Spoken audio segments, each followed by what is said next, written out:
ترکیه دبیجه او رجده لدور پاراستنا سینور خوی الگل سوریه. برپرسن کردین ایرانه ایریشن ایرانه لعراق وکو گرکرنه که دجمناهی تینن زمان. دایکن ارجنتینی و ین کرد دوزا اشکره کنا چارانوسا زاروکن خودکن.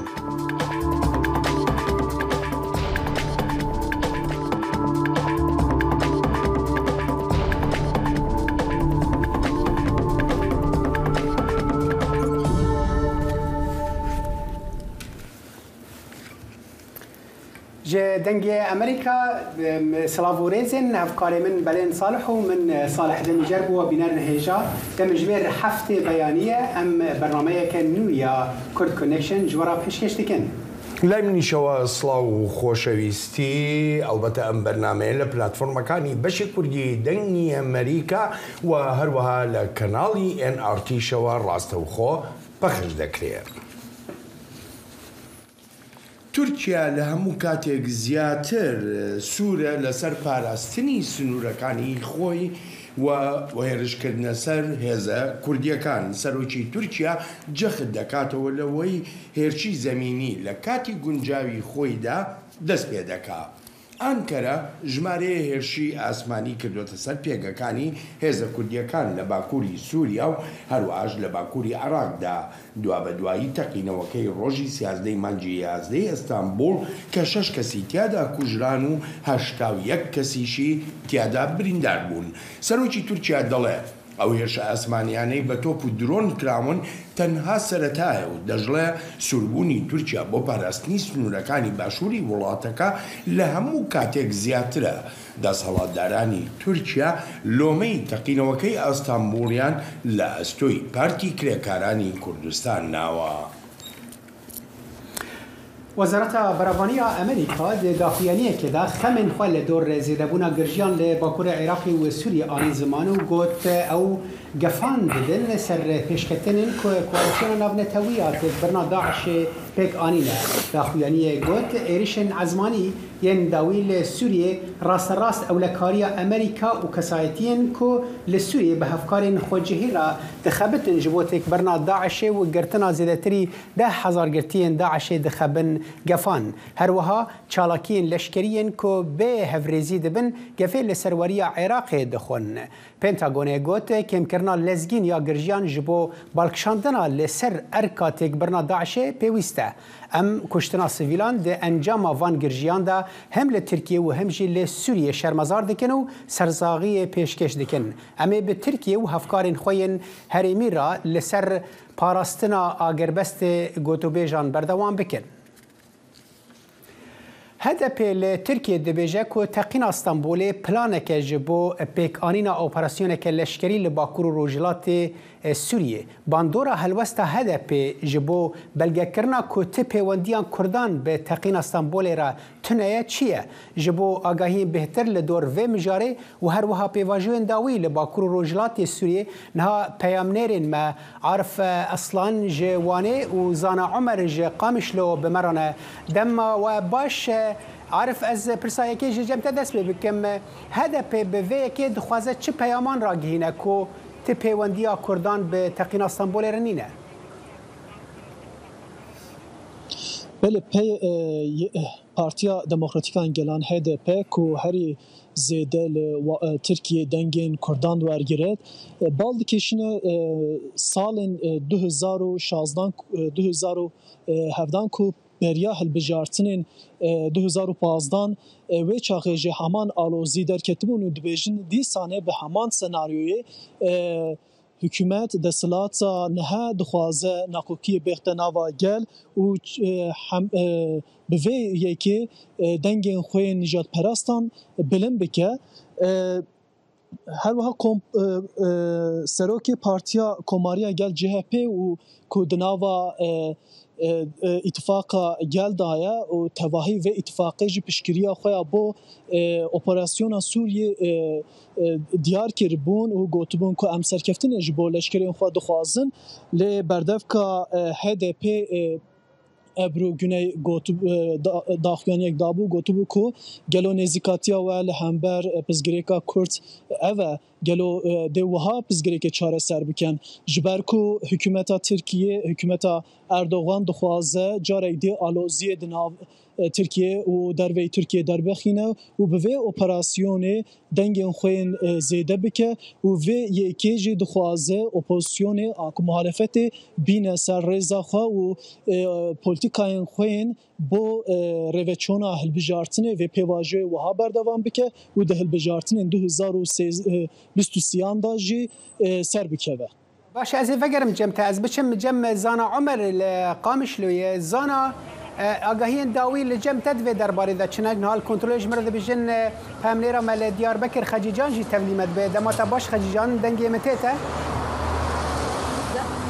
بله دم باش صالح دنگی تتمن از فکرم جمت از بچم جم زانا آگاهی داوی لجم تا چنه و اف ایریشن کو چند روزان بری بردوام بون گلو ایروجی بردوامن یان راوستیانه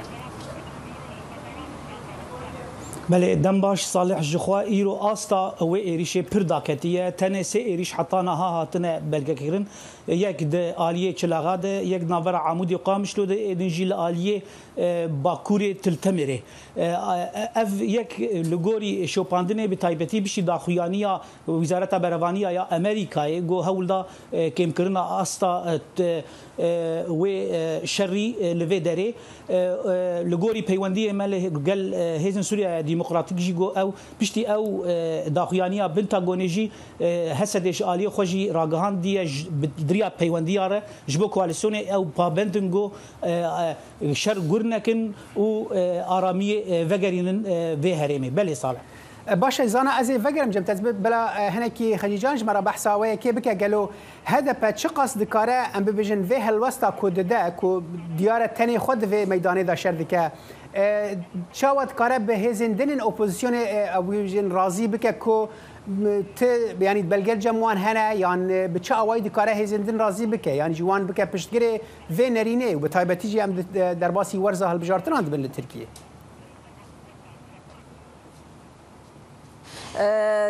درباره و ایریش پیوندی ترکیه لسر ایریش استقلالی وکیدن اپراسیونا لسر روجاوا هدف پشت ایریش شونده ده پرسیارنامه خواست پیشکش بکه و مجلس لسر و مجاری لیکولینی که برفره بکه تایبت پیوندی ترکیه به هتشره هروسا او ارتشا ملی سوریه را و باندورا وان ایریش یعنی پیوندیان سر سیاست و ازبیشم جواکا ترکیه لیکولین آنالیز بکن لی افدو جاره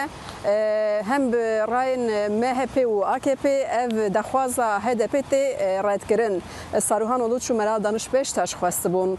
کو مجلس کمیسیون که اواب که تایبت سر به مسئله لی دما کو سر مجلس تی بتال کرن اف دخواز هلبت او یعنی کاری HDP زحمت ترد بش برکو بکتیج دست شانکر کتی پروسه هلبجارتنی لی پیامین کو سر به ایریش هات داین تایبت وقت دم بحث HDP تکرن او دزگهین نیز حکومت دخواستن HDP وکی رخصنکا تروری بنا بکن جبرکو HDP سری د جیبان اپراسیونن و دخوازه دنگ خوزه دتر بکلی هلوستا پارتین د ناو اپوزیسیون دا چبون هم ای پارتی احمد داوطلو یک سر گفتم که امسر کفنه خوازن ارتش خورا و برای کور لپیوان کوش برای سدم مسافریت که روشا HDP براستیجی کدوی سحای باشه خدیجان HDP دوی درباره داد تچالکی کرینه تچالکی پیکانی نه اگر تو کرتی برسوام بدی بله چالک بله یعنی پشتی ایریش خوال استانبول جی و لباجار کردا جی گلک چالاکی چبون لیتو دزانی هم لآمده هم لمردنی و لگلک باجار ده هزار سالوانی جی الوانی جی قدخات اعلان کردن لهمبر حمید چالاکیان وکی هجریت شات دست نشان کردن گوتن 27 مهر دامزراندنا پارتی کارکرین کردستان هی او چاوره کو ایریشن آنجی پرووکاسیون چه بجبر سدم حمید داخویانی قدخه کردن جخوا چارو برجی HDP آمده المیدان دریه چیره بگرسه خواسته بو پروتستو که بکل همبر وان ایریشان اسمانی لسر روجاوا لتوی هفسرو که HDP زیاد چایلان 47 کس هاتبون دست سر کردن که ایروشی افرابشت دومه تنه جوان نحكي هاتم بردان دقال كل همبر مخالفات القداخي هاتبون قلتن لي تشتكو ما هين كريه جبوي وانجي لي برسنين جدا هاتي ذكروا وكي اندامتي رخصنا تروري بروباغندا سرناوي رخصني يعني تشتكو ام دبينن قاد قالك هاتي تنكرن جبوي هدف كل نكاره ببرلمانتر انجي بسياستوان خوجي درك وقاده ولدشي اوبراسيون انجي هلوسه تركيا بروتستو بكي انجي ابان راسيان بنزمان بله از بچم جمع عارف دوی درباره ده یعنی هدف چه قاستکاره پیگاه خود ناف خلکی ده بهستر بکد دوی درباره ده کو ام دزانن کو هدف برجی و کو خجیجان اینها گوت هدف تی توان بار کردن به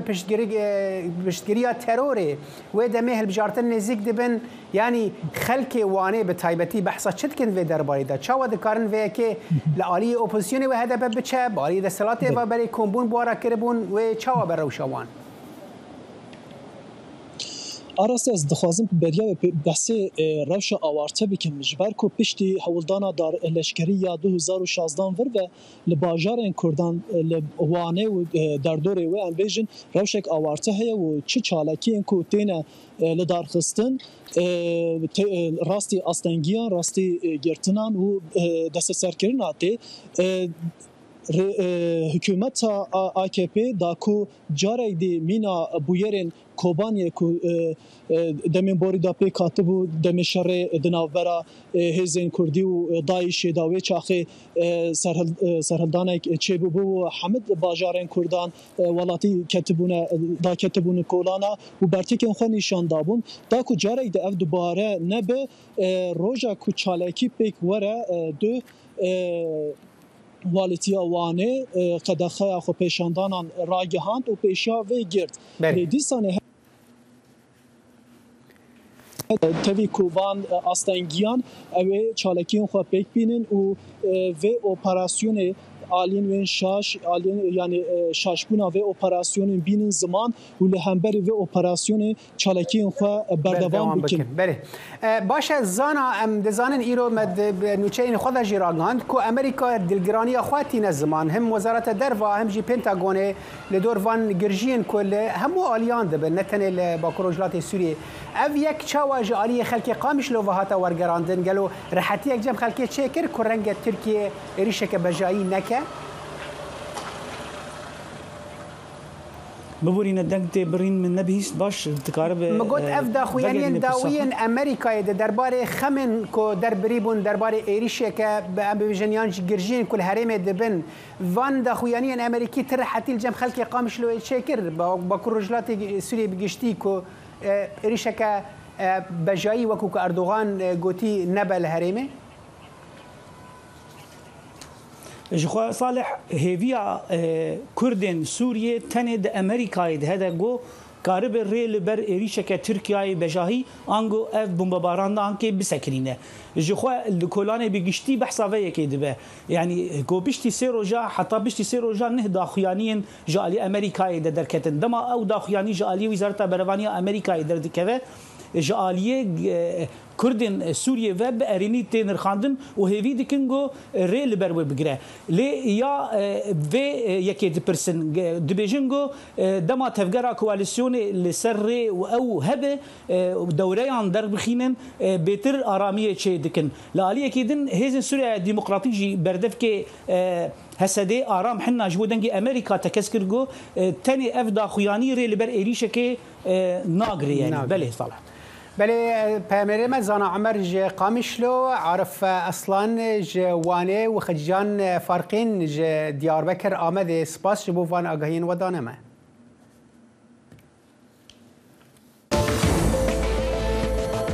دنگی ئەمریکا سەرچاوەی متمانە پێکراوی هەواڵوزانیاری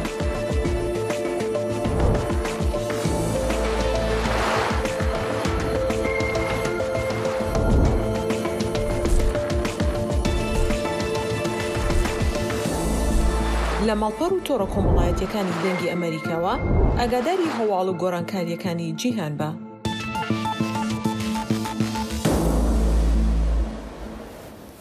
کۆماری ئیسلامی ئێران لیژنەیەکی تایبەتی پێگەێناوە لەژێر سەرپەرشتی وەزارەتی ناوخۆی وڵاتەکە وەک دەڵێ بۆ لێکۆڵینەوەکردنە لە دۆسەی کوژرانەکان لە خۆپیشاندانەکانی ئەم دواییەی زۆربەی شار و شارۆچکەکانی ئێرانی گرتوێتەوە. عەلی باقری جێگری وەزیری دەرەوەی ئێران هاوکاتی سەردانەکەی بۆ نیو دەلهی و لە لێدوانەکەیدا بۆ کەناڵی NDTV ئاماژەی بەوە کردووە نزیکەی 50 ئەفسەری پۆلیس هاوکاتی ئەم شەپۆلی ناڕزاییەی وڵاتەکەی کوژراون و سەدانیش بریندارن. هاوکات فۆڵکەر تورک باڵیێزی نەتەوەیە گرتوەکان بۆ کاروباری مرۆیی داوا لە دەسەڵاتدارانی ئێران دەکاتە وەک دەڵێ بەکارهێنانی نەگونجاو و پاساو هەڵنەگری هێز لە دژی خۆپیشاندەرانی ئێران ڕابژیرێ. فۆڵکەر لە وتارەکەیدا لە بەردەم ئەنجومەنی مافەکانی مرۆڤی نەتەوەیە گرتوەکاندا جەختی کردوێتەوە لەوەی ئەوەی لە ئێران ڕوودەدا قەیرانێکی تەواوەتی مافەکانی مرۆڤە. دەمەکێدا کۆ ئێران دەبێژە عێریشên wê yên vê dawiyê li ser bingehên opozisyona Kurdî li Bakurê Iraqê li Herêma Kurdistana Iraqê pêwîst bûn karbidestên Kurd wan êrişan wekû gurkirineke dijminahî şermezar dikin. Agahîn bêhtir di vê raportê de. ئێران ڕۆژی دووشەمە ڕایگەیان کە دوایین هێرشەکان بۆ سەر بنکە و بارەگاکانی پارتە کوردیەکانی ئۆپۆزیسیۆنی ئێران لە باکووری عێراق پێویست بوو بۆ پاراستنی سنوورەکانی ئەو وڵاتە. هاوکات بەرپرسانی کورد هێرشە موشکیەکان و فڕۆکەی بفڕۆکەوانیان بە دەستدرێژی و نابەرپرسیارانە شەرمەزار کرد. لە کاتێکدا بەهۆی ئەو هێرشانی ئێران و لە درنگانێکی ڕۆژی یەکشەمە ئەندامێکی حیزبی دموکراتی کوردستانی ئێران کوژراوە. ئەو گروپە ئاماژیان بۆش کردووە موشک و فڕۆکەی بفڕۆکەوانی ئێرانی بنکەکانیان و کەمپەکانی پەنابەریان لە کۆیە و شەشوێنێکی دیکە بردومان کردووە. ئێمەش بەشێکی نێو خەڵکە هێزە سیاسیەکانی کوردستانیش بەشێکن لە هەست و ئێرادەی ئەو خەڵکە بۆیە نە ئەو خەڵکە لە ئێمە جیایە نە ئێمە لەو خەڵکە بەجیای هەمومان لەسەر پرینسیپە ئینسانیەکان بە هامڕۆیەکان و مافە سیاسی و نەتەوەیەکانمان لە یەک سەنگەراین و یەک ئامانج و یەک ئێرادەمان هەیە. ئەو گروپە هەروەها دووپاتی کردەوە کە هێرشە ئاسمانی موشکیەکانی ئێران نەخۆشخانەیەکی شاری کۆیان بردومان کردووە. هێرشەکانی ئێران لە دوای سەردانەکەی هەفتەی ڕابردووی ئیسماعیل فەرماندەی سوپای قودسی ئێران بۆ بەغدا دێت. بەرپرسانی عێراقی و کورد دڕانگەیان لە میانی سەردانەکەدا غەنی هەڕەشەی لە عێراق کردووە کە ئۆپراسیۆنی سەربازی زەمینی لە باکووری ئەو وڵاتە ئەنجام دەدات ئەگەر سوپای عێراق سنووری هاوبەشی هەردوو وڵات لە دژی گروپە کوردیەکانی ئۆپۆزیسیۆن بەهێز نەکات. ئێمە هیچ پێویستمان نییە چەک بۆینەوە نێو خۆی وڵات چونکە ئێران خۆی پڕە لە چەک وە لەلایەکی دیکەوە ئێمە وەک حیزبی دموکراتی کوردستانی ئێران و حتا هاوپەیمانەکانیشمان هیچ دلیلێک نییە لێرەوە چەک ببینەوە و لێرەش قەت هەڕەشە نەبووین لەسەر خاکی عێراق و هەرێمی کوردستان. بەشێک لە گروپە کوردیەکان لە ساڵی 1970 شۆڕشی ئیسلامی ئێرانەوە لە تێکۆشان و خەباتی چەکداری و سیاسیدان لەگەڵ تاراندا و بەشێکی زۆر لە ئەندامانیان پەراگەندە بوون و لە عێراقی دراوسێ پەنابەرن و هەر لەوێ بنکەکانیان دامەزراندووە. ئێران بانگەشەی ئەوە دەکات کە ئەو گروپانە هانی ناڕزایەتی دژ بە حکومەت دەدەن لە ئێران و چەک بە قاچاق دەهێنە ناو وڵاتەکەەوە کە گروپە کوردیەکان ئەو تومەتانە ڕەت دەکەنەوە. تا ئێستا ئێران بەڵگەی پژڕاستکردنەوەی ئەو بانگەشانەی نەخستۆتە ڕوو. ڕۆژی دووشەمە ناسر کەنعانی و تەبێژی وەزارەتی دەرەوەی ئێران بە ڕۆژنامەنووسانی ڕاگەیان ئێران بۆ پاراستنی سنوورەکانی و ئاسایشی هاوڵاتیانی بە پشتبەستن بە مافە یاسایەکانی خۆی هەنگاوی ناوە بەڵام قادری ڕەتی دەکاتەوە گروپەکەی شەڕوان یان چەکیان بۆ ئێران ناردبێت. ئاڵوگۆڕی هێزی ئێمە لە ئەو شوێنانەی کە لێ نیشتەجێ بوون لە چوارچێوەی هەڵسەنگاندن و تەحلیلێکی سیاسی و ئارایشی نظامی خۆمانە بۆیە سیاسەتی ئێمە بە نسبەتی هەرێمی کوردستانەوە سیاسەتێکە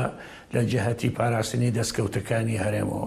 لە جهەتی پاراستنی پرۆسەی سیاسی لە عێراق. هەروە دەژێت هێزەکانیان لە سنوور درخستوتەوە بۆ ئەوەی بیان و نەدەن بە ئێران بۆ هێرشی زیاتر. قادری داوای لە کۆمەڵگەی نێودەوڵەتی کرد کە بەر لە دەستدرێژی زیاتری ئێران بگرن. ئێران لە ماوەی ڕابردوودا چەندین جار بە موشک و درۆن و تۆپخانەکانی هێرشی بۆ سەر بنکە و بارەگەکانی پارتە کوردیەکان لە عێراق بەرپا کردووە. ئەمریکاش دوایین هێرشەکانی ئێرانی شەرمەزار کردووە. کۆماری تورکیا و کۆماری ئیسلامی ئێران دەکرێت بگوترێت لە یەک کاتدا پێشێلی سنووری ئاسمانی و زەمینی عێراق و سووریایان کردووە و بە درۆن و تۆپی دوورهاوێژ بردومانێکی قورسی ناوچەکان دەکەن و جەختیش دەکەنەوە لەوەی هۆکاری ئاسایشیان هەیە بۆ ئەو هێرشانەیان.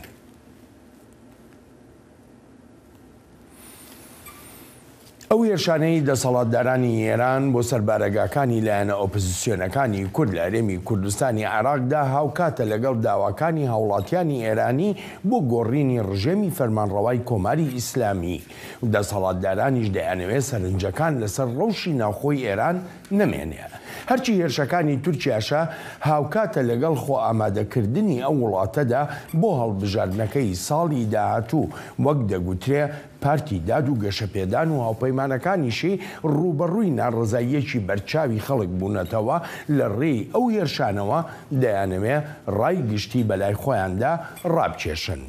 هێرش پاڵانی شیکەرەوەی سیاسی لە ڕێیسکایپەوە میوانی بڕگەی لەگەڵ ڕووداوەکاندایە. کاگێرژ سوپاس و پێزانینم بۆ ئامادەبوونت. سەرەتا دەمەوێت بزانم ئایا هیچ مەترسیەکی ئاسایشی لەسەر ئێران یا تورکیا هەن وەک بینیمان هەردوو وڵات باز لە هەڕەشەو مەترسی ئاسایشی دەکەن؟ بە هەردووکیانەوە پێیان وایە مەسلەی کورد کە لە هەم لە باکووری کوردستان و هەم لە ڕۆژهەڵاتی کوردستان پێیان وایە هەم ئێران و هەم تورکیا مەسلەی کورد کێشەی ئەمنیەتی ملی ئەو دوو وڵاتەیە و ئەم مەسلەیەکی زۆر تازە نییە، مەسلەیەکی زۆر لە مێژە. مەسلەی کورد لە قۆناغێکدا هەم لە باشوور و هەم لە ڕۆژهەڵات و هەم لە باشوور و هەم لە باکوور و هەم لە ڕۆژاواش بە شێوەیەک لەگەڵ وڵاتانی داگیرکەری کوردستاندا ڕوبەڕوو بووە و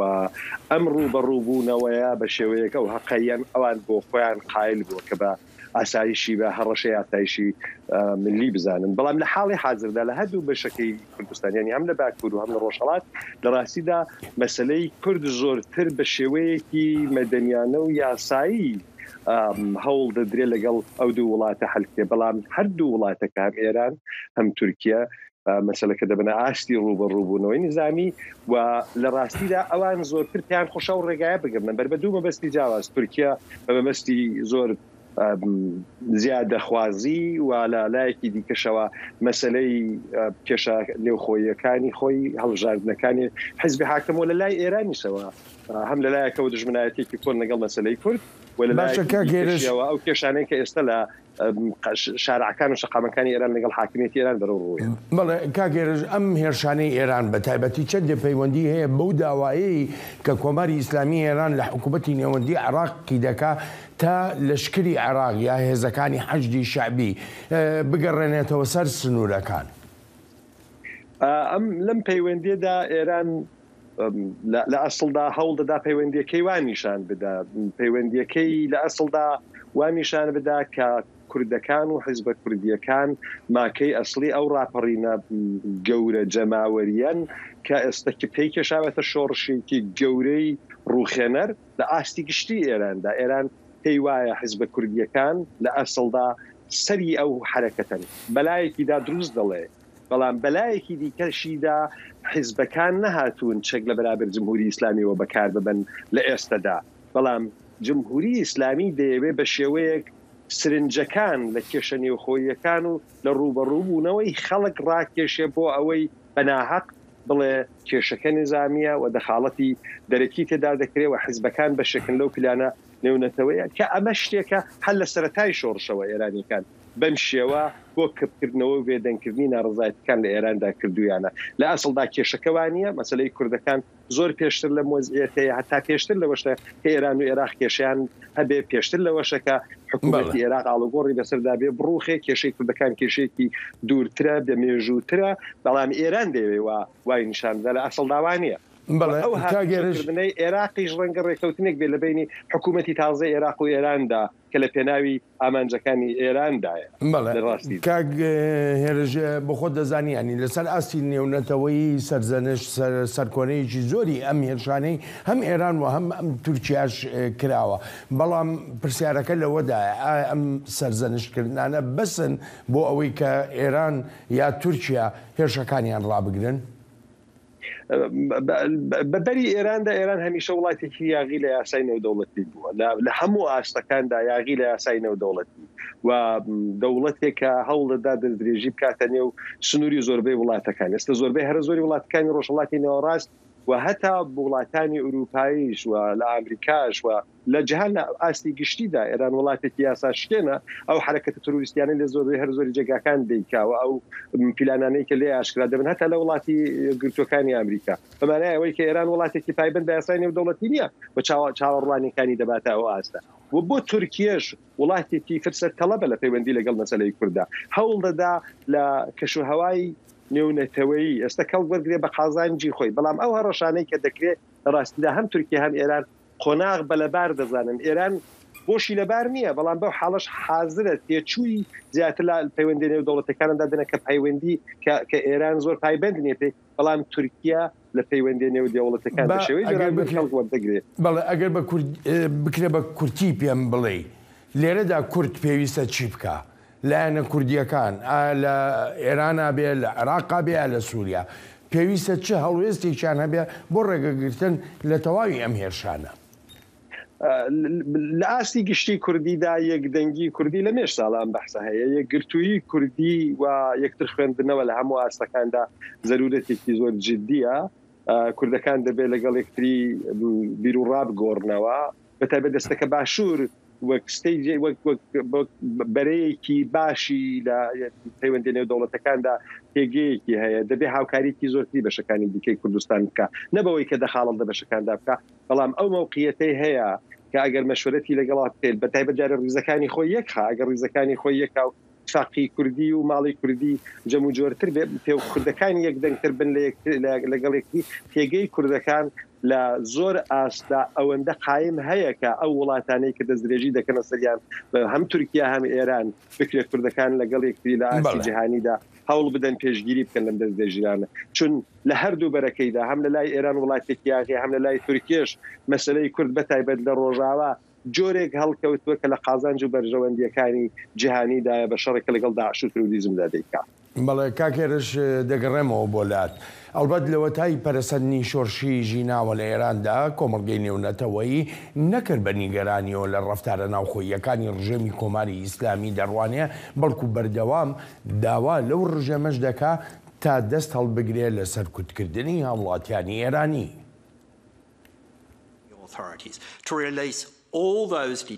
داوا لە دەسەڵاتدارانی ئێران دەکەین تا هەموو ئەوانە ئازاد بکات کە لەسەر داواکردنی مافەکانیان دەستگیر کراون وەک مافی گردبوونەوەی ئاشتیانە و ئەو تاوانانەی سەپێنراون بەسەریاندا لا بدرێن داواشیان لێ دەکەین تا دەست بەجێ ئەو سزای مردانەی سەپاندونی هەڵبوەشێنێتەوە لەسەر ئەو تاوانانەی بەپێی یاسا نێونەتەوەییەکان ناچنە خانەی تاوانی گەورە و مەترسیدارەوە.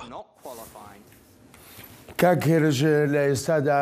دوو جۆر بیرکردنەوە هەیە لە شۆرشی ژینە بیرکردنەوەی یەکەمیان ئێجگار ئەرێنیە و دەڵێ بەرەنجامێکی زۆر گەورە و گرنگی دەبێ لە ناو ئێراندا بیرکردنەوەی دووەمیان بە پێچەوانەوە ئەڵە پێ ناچێ هیچ ئەنجامێکی هەبێ تۆ لەگەڵ کامیانایی من بەدڵنیاوە لەگەڵ ئەو بۆچوونەدام کە ئێستا لە ئێراندا ئەوەی کە ناوی لەندراوە شۆڕشی ژینە بەڕاستی شۆڕشێکە و ڕژیمی جمهوری ئیسلامی بە هەموو شێوەیەک لەگەڵ ئەو قۆناغەوار ڕوبەڕوو بۆتەوە کە قبوڵی کردووە کە هەڕەشەیەکی گەورەیە لەسەر بوونی هەڕەشەیەکی گەورەیە بەڵام ئاڵوگۆڕ دێنێتە ئاراوە بەدڵنیاوە هەر ئێستا ئاڵوگۆڕێک یەکجار گەورەی هێناوەتە پێش و ئێرانی بردوێتە قۆناغێکەوە کە بە هەموو مانایەک ترسی هەر لەحزە لە ناوچوون و ڕوخانی دەسڵاتی هەیە هەم لە نێو هێزەکانیدا هەم پێگەجەماوەریکە هەتا لەو بۆ چوونانەوە و کایانەی کە پێشتر دەیکردن بۆ ئیسلاحی سیستمەکەیەوە و قەول و بەڵێنانەی کە داوێت ئێستا ڕژیمی جمهوری ئیسلامی لە قۆناغی مەشروعیەت یا ڕەوایەتی کە نەیماوەت زۆر لە مێژە تێپەڕیوە ئێستا ڕژیمی جمهوری ئیسلامی هەتا لە ئاستی سەرکوتکردنیشدا بە شێوەیەک چۆتە قۆناغێکەوە کە توانای ئەوەی نییە دڵنیایی بداتە هێزەکانی خۆشی و لە ئاستی خەڵکیشدا لە ئاستێکدا داماوە کە هەر لەحزە چاوەڕوانی داڕوخانی هێزەکانی و بە شێوەیەک بەرەبەرە شانەوەی لە دەسڵات و بیرکردنەوە لە ڕێگای دیکە بکاتەوە کە من پێم وایە هیچ لەوانە دادی نادا و قۆناغەکە ڕژیمی جمهوری ئیسلامی بەرەو نابودی لە ناوچوون دەچێت وەگەرزم کردی هەرستا ئەو قۆناغە بە قۆناغی شۆڕش بەناوبانگ یعنی ڕژیمی جمهوری ئیسلامی چۆتە فازیەکەوە کە چاوەڕوانی ئەوەی لێ بکرێت هەر لەحزە دەسڵات ئاڵوگۆڕێکی یا تێدا بێت پێش یا بە تەواوەتی لە بنجەڵ نەڕۆدرا بڕوخێ ئەم قۆناغەنوێی کە جەنابەت ئاماژەی پێ دەکەی ئایا هیچ پەیوەندیەکی هەیە بەو قۆناغەنوێی کە ساڵی 1970 لە ئێراندا دروست بوو کاتێک کە لەشکری وڵاتەکە چووە پاڵ خۆپیشاندانەکانی خەڵک و ڕژێمی شاهنشایی بەهۆیەوە ڕوخێنرا لەشکر لە ئێستادا چ جۆرە هەڵوێستێکی هەیە یا چی لێ چاوەڕوان دەکرێت؟ دیارە ڕژیمی جمهوری ئیسلامی بۆ خۆت دەزانی بەرهەمی شۆڕشێکەوە بە شۆڕژگێڕی و بە شێوەیەک شۆڕژگێڕانە بە بارە توندەکەیدا هەمیشە ماوەتەوە هەموو دام و دەستگاکانیشی لەسەرەوە مەبنایانە ڕێکستووە کە لە حاڵەتێکی نایاسایی و نائاساییدا هەتا ئیدارەکردنی وڵات و کاروبارەکانی خۆشی بەڕێوە ببا ئەمە وای کردووە کە ڕژیمی جمهوری ئیسلامی تێکێکجار زۆر لەسەر هێزە سەرکەرەکانی هەتا ئەوەی کە لە مەشروعیەت و حاڵەتی یاسایی و ئاسایی بگرێتە بە ڕژیمی جمهوری ئیسلامی لە هیچ حاڵەتێکدا هەوڵی نەداوە نەبۆ خۆشی نا بە شێوەیەکی شتوانیویەتی لە قۆناغی قەیران و لە قۆناغی شۆڕژگێڕی کە هەردووکیان خوازیاری تندوتیژی زیاترن لە باتی یاسایی عملکردن و ئاسایی عملکردن ڕژیمی جمهوری ئیسلامی ئێستا لەو حاڵەتەدا کەمتر پێوە دیارە کە هێزە سەرکردەکانی لێ داوەریون و لێی ناڕازین بەڵام زۆربەی راپۆرتەکان وانیشان دەدەن و ئەوەش کە ئەو شۆڕشە ئێستا گەیشتۆتە قۆناغێکی بەرەو سێمانگ هەڵدەکشێ و هێزە سەرکردەکانی و ئەو بنەمایانەی کە بۆ سەرکردنیش دایمەزراندون ئەو دەستگایانەش کە دایمەزراندن و ئیمکاناتەش کە دایمەزراندون ناتوانێت جوابی ئەوە بداتەوە کە پێگەکانی قایم بکە و خەڵک سەرکردکە بە هیچ بەرێکیدا ئەمە معنیەکەی ئەوەیە راپۆرتەکانی ژوا دەڵێن کە بەرەبەر هێزەکانی خەریکن لە ناوەوە لێنی توانای سەرکردکردنیان کەم دەبێتەوە دادەوەرێن و دروست ئەو حاڵەتە خەریکە ڕوودەدا کە لە زۆر شۆڕشدا ڕوویداوە بە تایبەت شۆڕش ساڵی 1970. کاکێرش سوپاس و پێزانینم بۆ بەشداریت لە بڕگەی لەگەڵ ڕووداوەکاندا زۆر سپاست دەکەم ئەلبەتە ئازیزانم سپاسی بێپایانم بۆ ئێوەی خۆشەویست تا لەگەڵ ڕووداوێکی نوێدا ڕێز و خۆشەویستی بەڵێن ساڵای پەسەند بفەرمونون. دەنگێ ئەمریکا جافکانیەکە پێباوەریان و چاو ئاگاهیان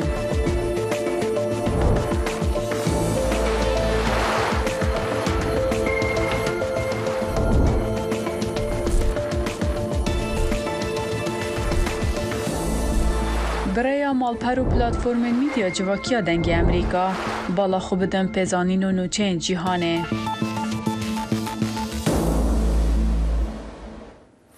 لەسەر ڕەوشی هەرێمی کوردستانی عێراق و ئەگەر و نەگەرەکانی سەردا نیشاندێکی هەرێم بۆ بەغدا وەک دەگوترێ بە مەبەستی تاوتۆکردنی کێشە هەڵپەسێدراوەکانی نێوان هەولێر و بەغدایە. سنوورکەریم پەیامنەری دەنگی ئەمریکا لە سلێمانیەوە ڕاستەوخۆ لەگەڵ کورد کۆنێکشنە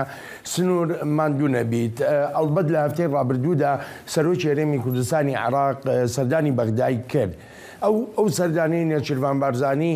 بەشێکە لە سەردانی ئەو شاندە بەشێکە لە ئەرکەکان یان جیاواز بوو. بەڵێ نەم کاتتان باش طبعاً ئەوەی کە دەزانین ئێستا گشتی لە هەرێمی کوردستاندا دۆخەکە تا ئاستێکی زۆر ئاڵۆزە لەبەرەوەی کە لە ڕابردوودا هەم تورکیا هەم ئێران بە هاوبەشی ڕایەنگەیان کاوان ئۆپەراسیۆنی زەمینی لە تەرخاکی هەرێمی کوردستان و ڕۆژاوای کوردستانی دیارە بەڕێوابن. دیارە بۆ مەبەستە هەفتی ڕابردووەکو لە میدیاکانەوە بات لەو کراکە سەردانی سەرۆکی هەرێم بۆ ئەو بووە کە بەشێک لە بڕگە دەستوریەکانی یاخود کێشەڵپەسێ نێوان هەرێم و بەغدا چارەسەر بکەن بەڵام بڵێن لە پشتی ڕووداوەکانەوە کۆمەڵێک بابەتی تر هەیە بە تایبەتی سەردانەکەی هەرێمی کوردستان باز لەوە دەکرێت دوای ئەوە دێت کە بۆنیەوە دەکرێت لەسەر هەرێمی کوردستان ئیتیفاقێکی هاوبەشی ئیقلیمی یاخود هەرێمایەتی هەبێ بۆی کە پێدەچێت یاخود گومان دەکرێت لە نێوان حکوومەتی تورکیا و ئێران و عێراقدا ڕێکەوتنێک کرابێ بۆی کە سنوورەکان بە ڕسمی تەسلیمی هێزی عێراقی بکرێتەوە هەروەکوەوەی کە لە دوێنێشدا حکوومەتی عێراق بڕیاریدا بە ڕسمی ناوچە سنووریەکان بە هاوبەشی لەگەڵ حکوومەتی هەرێم لەمەلا لەمە دوا بەڕێوە ببن بۆیە لە دوو ڕۆژی ڕابردووشدا وەزیری دەرەوەی ئێران ڕایگەیاند کە ئەوان بە مەرجێ کێرشەکانیان بۆ سەر حزب ئۆپۆزیسیۆنەکانی ڕۆژهەڵاتی کوردستان یاخود ئێران ڕادەگرن کە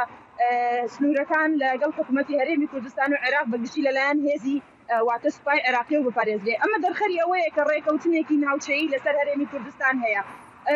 بەگشتی باز لەوە دەکرێت کە هاوپەیمانانیش لەگەڵ ئەم ڕێکەوتنەدا کۆکن بە جۆرێکە لە ڕابردوودا زۆر داوا لە یەکێتی و پارتی کرابۆی هێزەکانیان یەک بخەنەوە هێزی پێشمەرگە بکەن بە هێزێکی نیشتیمانی بەڵام باز لەوە دەکرێت دوایەوەی یەکێتی و پارتی نەیانتوانی هێزی پێشمەرگە ڕێک بخەن و هێزێکی نیشتیمانی دروست بکەن لە ئێستادا خواستی ئەمریکا وڵاتانی دەرەوەش بەو جۆرەیەکە ئەم ڕۆڵە یاخود ئەم ئەرکە بسپێرن بە حکوومەتی عێراقی لە پێناو پاراستنی سنوورەکان و هەروەها لەلایەکی تریشەوە گشارخستنە سەر هێزە ئۆپۆزیسیۆنەکانی پارچەکانی تر کە باز لەوە دەکرێت ئیش بۆەوە پێبێکاریگەریان بکەن یاخود چالەتی سیاسی و ئەسکەریەکان لە ناو خاکی هەرێمی کوردستاندا ڕابگرن. بۆیە دیارە هەرێمی کوردستان و سەرۆکی هەرێمی کوردستانیش دلکیان بە مەترسیانە کردووە کە ڕۆڵی هەرێمایەتی یاخود ئێستا خواستی هەرێمایەتی لەسەرەوەیەکە تا ئاستی پاسی بوونی دەسەڵاتی سیاسی لە هەرێمی کوردستان بڕوە و ئەو ئەرک و پێگە گەورەی کە لە ڕابردوودا لەلایەن وڵاتانی ڕۆژهەڵات و ڕۆژئاوایی و ئەمریکاشەوە درابوو تا ئاستێکەم بکرێتەوە. سنوورەگەر یارمەتیم زۆر بە کورتی پێم بڵێ ئاماژە بەوە دەکەی دەڵێی هەست بە مەترسیەکان کراوە دەسەڵاتدارانی هەرێم هەستیان بەو مەترسیانە کردووە ئەی هەڵوێستیان چییە؟ بڵێن لە ئێستادا لە بیرمان نەچێ ئێمە بەدەست لە هەرێمی کوردستان بەدەست دوو کێشەوە دەناڵێنین دەشێک لە کێشەکانمان کێشەی ناوخۆین کە بە دیاریکراوی ململانەی قوڵی نێوانێکێتی و پارتی کێشەی بۆ شاری سلێمانی یاخود بۆ هەرێمی کوردستان بەگشتی دروست کردەوە بەشێکی تریش گرێدراوی ئەو کێشانن کێشەی دەستورین لەگەڵ عێراقدا وا بڕیارە لە هەفتەی داهاتوودا جگە لە سەردانەکەی نێچیروان بەرزانی شاندێکی حکوومەتی هەرێمی کوردستان بۆ ئەو کێشە هەڵپەسێراوانەی کە چەندین ساڵە کێشەی دەستورین و باڵپەسێرایی لەگەڵ حکوومەتی عێراقدا ماونێتەوە بچنە بەغا دیارە بەتەم لە کێشەکان چارەسەر بکەن بەڵام بڵێن ناتوانن ئەو بڕیارە ڕەت بکەنەوە کە لەلایەن حکوومەتی عێراقی بە هەماهەنگی لەگەڵ وڵاتانی ئیقلیمی دراوە کە لەمە ولا سنوورەکان بەڕەسمی دەکەونە دەست حکوومەتی عێراقی و حکوومەتی عێراقی سنوورەکان دەبارێت. بەڵێ سنوور تکایە بە کورتی پێم بڵێ ئەمڕۆ هەر ئێستا یەکێتی نیشتیمانی کوردستان لایەنە سیاسیەکانی هەمووی بانگێش کردووە بۆ هاویناواری دوکان و کۆبوونەوەیان هەیە پارتی بانگێش نەکراوە پارتی جیاکراوەتەوە هەر ئەمڕۆ وتەبێژی پارتی دیموکراتی کوردستانیش لە لێدوانێکە ئاماژەی بەوە کردووە دەڵێ پارتی دەوێت لاپەڕەیەکی سپی لەگەڵ هەموو لایەنەکاندا بکاتەوە چی دەگوزارێ؟ بڵێن دیارە ئەو پەیوەندی بەو ناکۆکیە قوڵەی نێوانی کێتی پارتی هەیە کە ماوەیەکە بە تایبەتی زۆر زەقتر بۆتەوە کێشەکانیان زۆر قوڵتر بۆتەوە لە ئێستادا دیارە یەکێتی هەستی بە مەترسیەکان لەسەر سنووری سلێمانی کردەوە کۆی کە خۆیان ئاماژەیەکەن دیارە دەڵێن کە گوایە خەفاڕێکی هەم اقتصادی خەساڕێکی ئیداری لەسەر سنووری سلێمانی لەلایەن پارتی دیموکراتی کوردستانەوە بەڕێوە دەچێت یەکێتی لە کۆبوونەوەکاندا بەپێی زانیاریەکان ئاماژەی بۆ کردەوە بەلایەنە سیاسیەکانی تۆ کە ئەمە تەنیا مەترسی نییە لەسەر یەکێتی نیشتیمانی کوردستان و بە تایبەتی شاری سلێمانی هەر کاتێک لۆجێک یاخود ڕێگری لە مەسەلەن هەر زەختێک بخرێتە سەر شاری سلێمانی هەموو ئەو حزب ئۆپۆزیسیۆنانەی کە لە سنووری شاری سلێمانی یاخود حزبەکانی ناودەسەڵاتی سیاسی لە هەرێمی کوردستان کە لە سنووری سلێمانی بارگاکانیان لە سلێمانیە لی زەرمەند دەبن بۆ یەکیاواز لە هەر کاتێکی تر بەڵێن دەمەوێت ئەوە بڵێم ئەمڕۆ یەکێتی نیشتیمانی کوردستان لەگەڵ لە هەموو حیزبەکانی ئەم سنوورە کۆبەتەوە تەنانەت بەشێک لە حیزبەکان کە ڕەنگە یەکەم جاریان بێ لەگەڵ سەرکردەیەکی نیشتیمانی کوردستان کۆ ببنەوە دەیانەوێت کۆدەنگێکی ئەم سنوورە دروستکەن لە بەرامبەر پارتی بڵێن کە ئیتر بەڵێ زۆر سوپاس دەکەم بە بەخشەکاتمان نەما سوپاس بۆ زانیاریەکانە.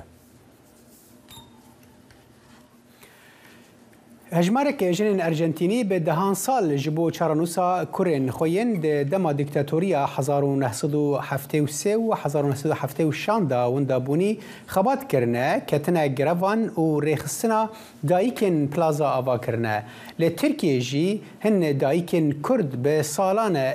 ji ber winda bûna kurên xwe di gerevê de ne. Lê polîsên Tirk ji bo rawestandina çalakiya wan tundiyê li dijî wan bikartînin.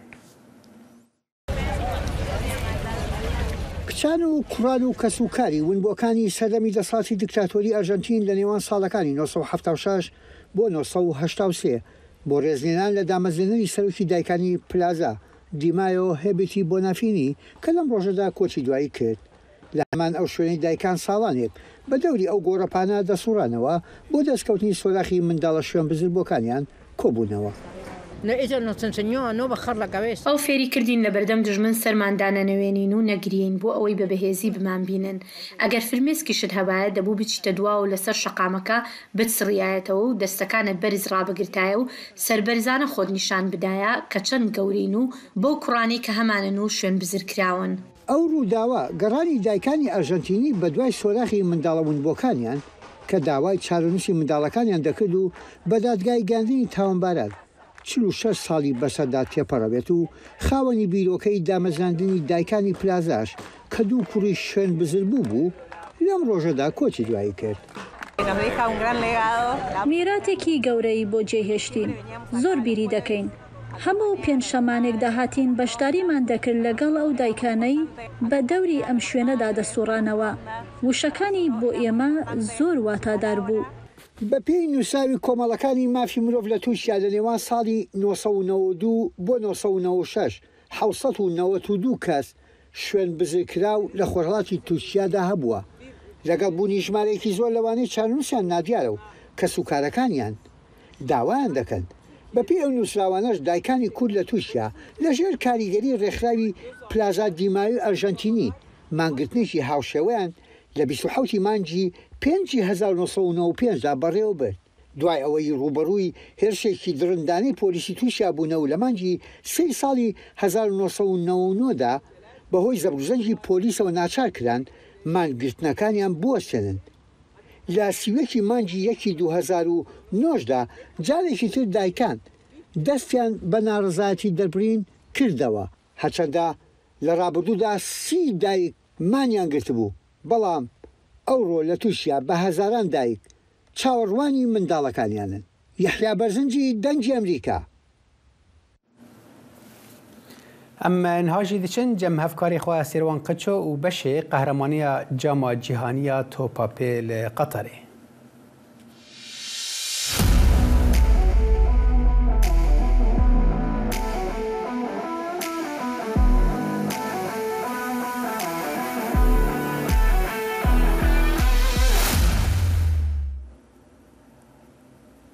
سلاو بینەرên dengê Amerîka li her deverê cama cîhaniya futbolê dikeve roja pêncan de. Pê re jî sürprîz ji roja yekê ve heta niha berdewam dikin. Lêberî ku em behsa wan sürprîza bikin, em ê behsa encama yariya ku berî dora nîv demjimêrê bidawî bû di wê yariya navbera Ingiltere bibûrin Swîsra û Kamîron de 1-0 bidawî bû ji bo Swîsra helbet ev jî beşek bû ji grupa G ku her wiha îro berdewam dikin. Grupa G jî beşek e ji mondyalan li Qeterê. ji bilî wê jî gelî bîneran em werin ser sürprîzên ku me destpêkê behsa wê kir. Renga sürprîza duwem piştî têkçûna Arjentînê hember Erebistana Siûdiyê têkçûna Almanya hember Japonê dû biyekê bû. Ev lîstek di grupa î de bû. Hezkerên Japonê li hundir û derveyî welêt demûdest piştî dawîbûna lîstekê daketin kolanan da ku vê serkeftina dîrokiya tîma xwe ya niştimanî pîroz bikin.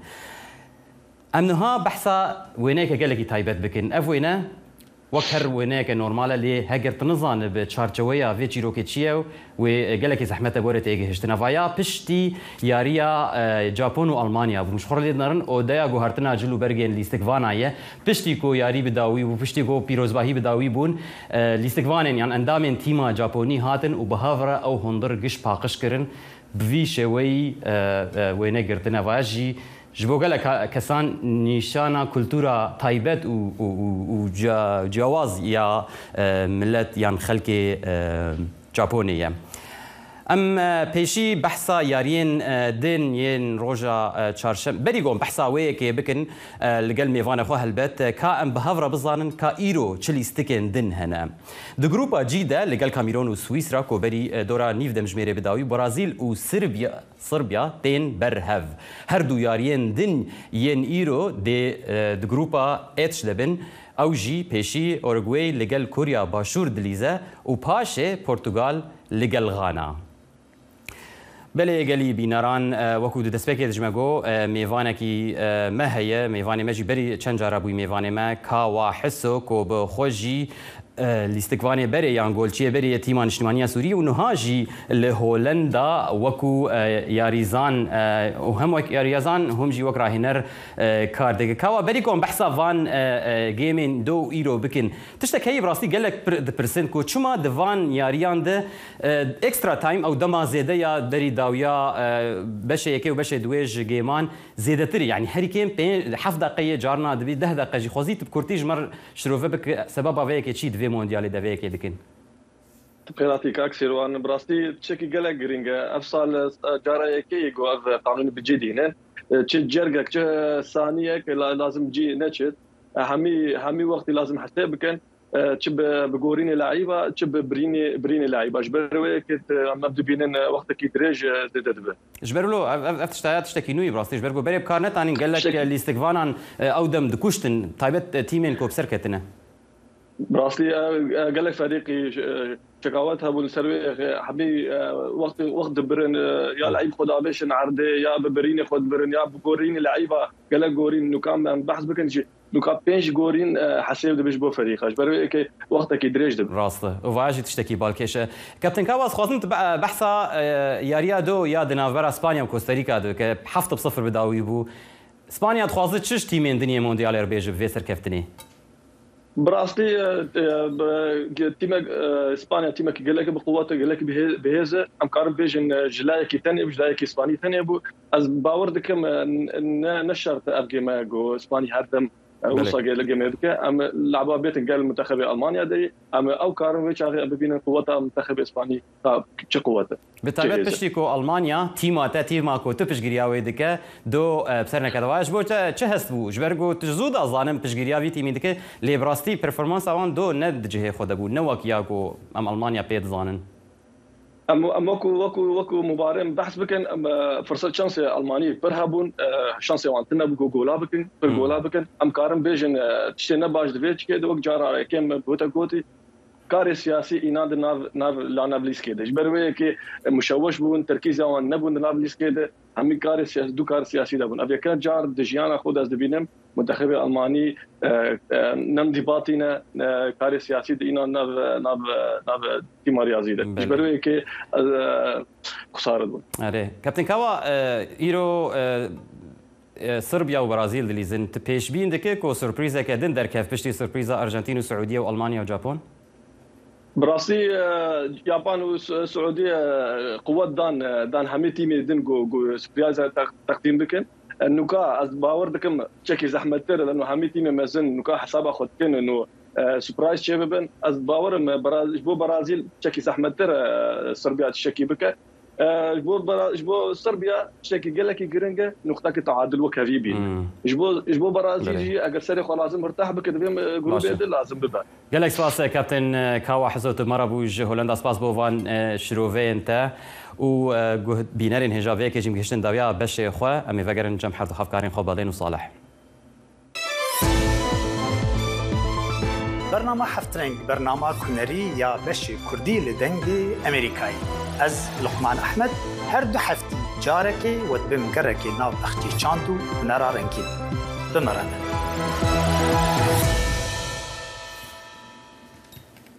هەمیشە دوای ڕۆژی سوپاسگوزاری لە ئەمریکا خەڵک بەگشتی دەکەونە بازارکردن چونکە داشکانی گەورە هەیە لە نرخەکاندا بێ لەوەش بۆ کڕینی دیاریەکانە بۆ کەسوکار و خۆشەویستانیان بە بۆنەی هاتنی کرسمسەوە بەڵام پرسیار لەوەدایە ئەو گرانی ئێستا لە ئەمریکادا هەیە چەندە کاریگەری دەبێ هەم بەسەر کڕیارەکان هەمیش بەسەر فرۆشیارەکانەوە وەڵامی ئەم پرسیارە لەم راپۆرتەدایە